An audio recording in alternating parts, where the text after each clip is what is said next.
परमात्मा की सतभक्ति से, नियम में रहते हुए भक्ति करने से आपको बहुत लाभ होगा। आपका मोक्ष भी होगा, आपका परिवार भी सुखी होगा, आपके जितने भी कार्य हैं जो आपको टेंशन बनाए हुए हैं वो भी ठीक हो जाएंगे, आपके रोग भी कट जाएंगे। आप सत्कर्म मानो, परमात्मा सब कुछ कर सकता है।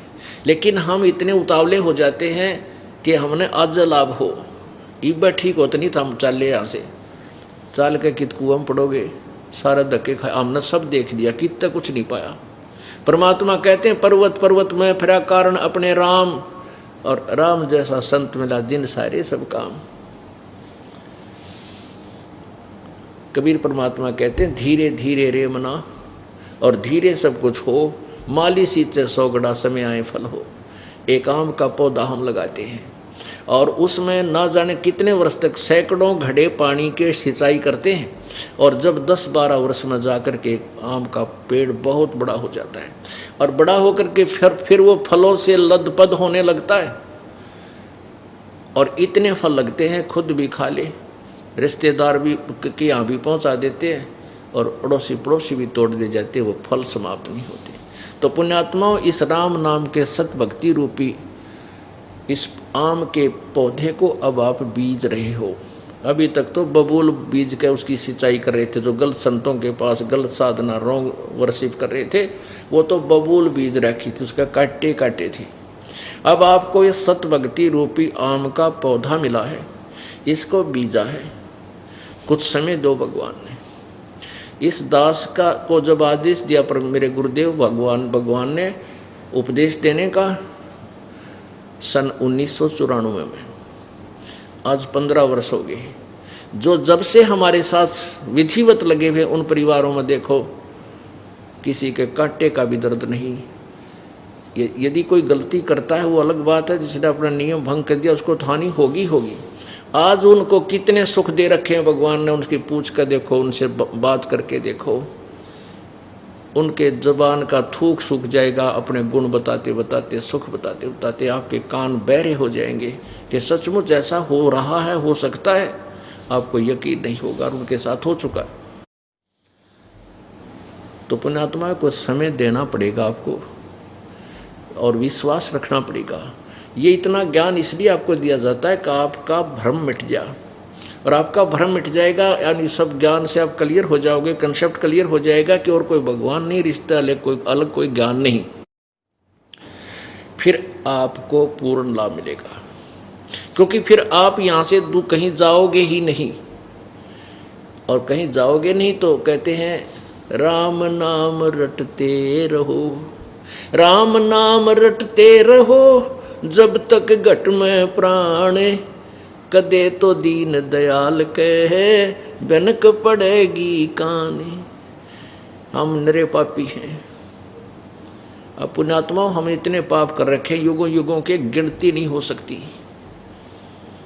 और उन पापों को नष्ट करना है, अब देखो समय लगेगा। उसके लिए हमने हर तरह से अधीन होना है, परमात्मा के चरणों में गिड़गिड़ाते रहना है, या सद्भक्ति करते रहना है, और ये भावना रखनी है कि कदे तो दीन दयाल के बनक पड़ेगी कान, रोते रहेंगे अपने दुख, और कहीं ठिकाना तो को नहीं। इस तत्व ज्ञान को समझने के बाद आपकी स्थिति ऐसी हो जाएगी, कैसी? बंदी छोड़ दयाल जी तुम तक हमारी दौड़े, जैसे काग जहाज का अब सूझे और न ठोरे।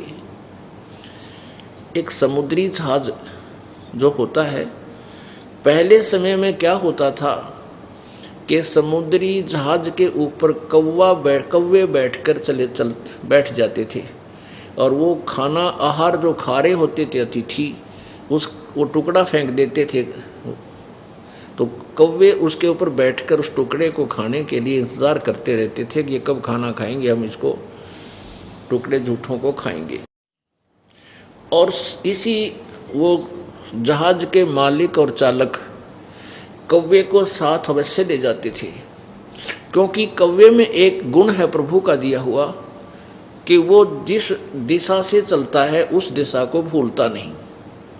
तो पहले समय में क्या होता था, समुद्री जहाज में ये जो दिशा सूचक यंत्र होते थे वो कई बार डिस्टर्ब हो जाते थे, जो मैग्नेटिक रॉक आ जाती थी, चुंबकीय चट्टानों के कारण जो जल में होती हैं वो दिखाई भी नहीं देती, और वो उस जो दिशा सूचक यंत्र थे उनको डिस्टर्ब कर देती थी। तो जैसे रात्रि के समय 100-200 किलोमीटर जहाज चल गया,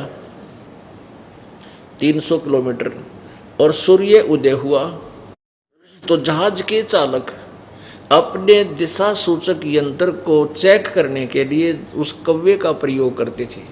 जो कौवा शाम के समय जहाज पर बैठकर चल पड़ा और सारी रात बैठा रहा, सवेरे जब हुआ तो उसको वो पत्थर मार देते हैं, कौवे को डला मार देते हैं, उसको उड़ा देते हैं। वो एक दो जैसे डला मारा तो उड़कर चल देता है।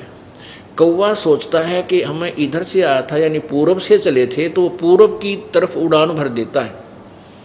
वो देखता है, क्या देखता है वो कौवा कि जहाँ तक देखा वहाँ तक जल ही जल है, कोई दूसरी वस्तु नहीं, ना कोई पहाड़ है, ना कोई ठिकाना है, ना कोई पृथ्वी दिखती उसको। तो वो 1000 फुट तो दौड़ता उड़ता है, फिर वो कहीं भी कोई ठिकाना नहीं दिखता, तो फिर वो वापस आकर के जहाज पर ही बैठ जाता उसको, और तो कहीं ठिकाना को नहीं बैठने का, बचाव का, नीचे जल है, जल में बैठते डूबे, जहाज से बाहर उसको कोई ठिकाना नहीं, कोई ठोर दिखाई नहीं देती, तो वापस आकर के वो वहीं बैठ जाता है। उधर से वो जहाज के चालक अपना दिशा सूचक को चेक कर लेते हैं, यदि उसमें कोई डिस्टर्बेंस है तो वो फिर सीधा कर लेते हैं कि कौवा इस दिशा में उड़ा है, इधर पूरब है, हम पूरब से चले थे, तो फिर अगर डिस्टर्ब है तो सीधा कर लेता अपने जहाज को, फिर चलाता रहता है। तो ऐसे ही पुण्यात्माओं, आप इस तत्व ज्ञान से परिचित होने के उपरांत आपको यह सतलोक आश्रम और ये दास ऐसा नजर आओगा जैसे उस समुद्री जहाज के काग को कितना और ठिकाना बैठने का नहीं मिला, बैठते डूबे, और तो सारा डूबने का, यानी किसी भी संत और पंथ को आप मोक्षदायक नहीं मान सकते, क्योंकि ये ज्ञान ऐसा आपको निर्णय कर देगा कि ना वहाँ कोई सही मंत्र है, ना वहाँ ज्ञान है, और मोक्ष मार्ग और समाधान और सुख है तो इसी स्थान पर। तो आप कहीं नहीं जा सकते और ठिकाना आपको दिखाई नहीं देगा, आप यहीं आओगे।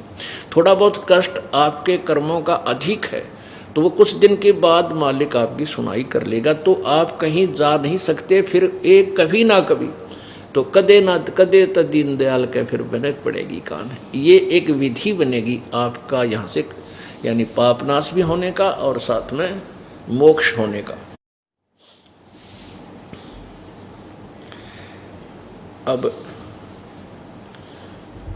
परमात्मा हमें विधि बताते हैं कि तुम इन फार्मूलों को एक्सेप्ट कर लेना।